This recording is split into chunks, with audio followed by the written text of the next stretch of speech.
اهلا وسهلا فيكم يا جماعه بالسلسله اليوميه. تذكروا انه هدفنا لنهايه هذا الشهر هو 2000 مشترك، فبس والله خلينا نشوف ايش عم بنتظرنا من غباء بتيك توك. تفكر كيف هذا الانسان راكب لامبورجيني وانا كم سنه بدي لحتى اركب لامبورجيني. شغله سهله. اكبر مشكله نحن عم نتعلمها انه عم نروح على المدارس وعم نضيع وقتنا.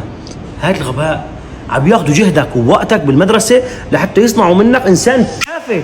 ستوب مدارس وخليك جحش. قصدي ركز معي مشان تصير ذكي وما تعرف تحكي كلمتين. ما ضروري اللغات، ما ضروري يتعلم، ما ضروري شيء، اهم شيء الكورس. شلون؟ اشتري الكورس من عندي $500 بتصير مثلي.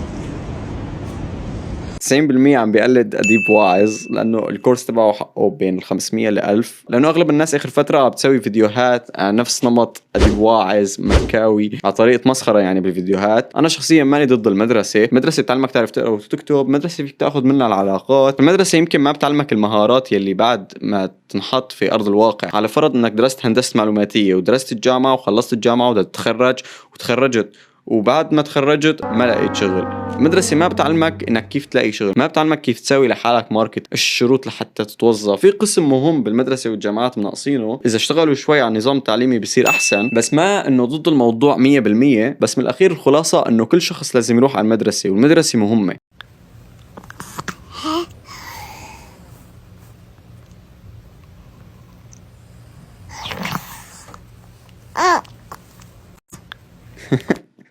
تخيلين يا جماعة هذا الولد عنده حساب على التيك توك وجايب على هذا الفيديو بس 34 مليون مشاهد، ما شاء الله عليه. هاي لسه ما حكى ولا كلمة ليحكي شلون. يا ولي انتوا السوريين ذبحتونا ذبح، يا ولي انتوا حتى الخضروات والفواكه تدلعوها، يا ولي اكو واحد يقول للشجر يقول له كوسه، يا ولي الطماطح احنا نقولها طماطح انتوا تقولوا لها بندوره، يا ولي البوتيات شو تقولوا لها انتوا؟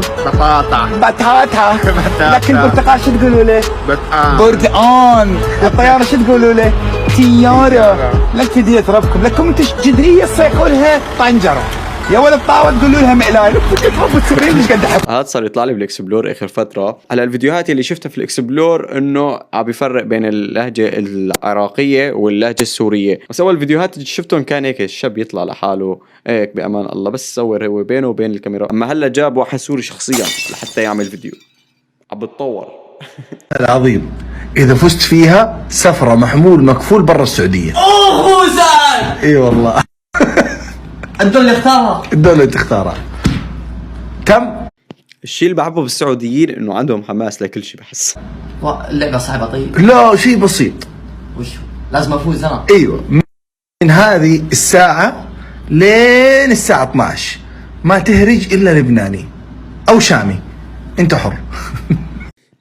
شكله الفيديو طويل.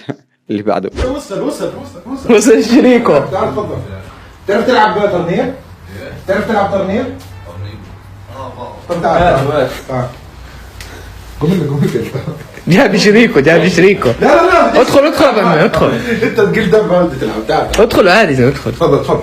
اذا ما خلص شغل بخلص. لا كثير مش مشكله. تعال حكي سخوني سجلك الله يعينك عليه. شاركوا انا كيف حالك؟ شغلاتك خلص الشباب. حطيت له شاي. ريح سكر وسط. فت اولين اخوان دقيقه طبعا. لا مش مشكله يا اخوي ايش ننسى؟ استنوا لا نلعب لنا دق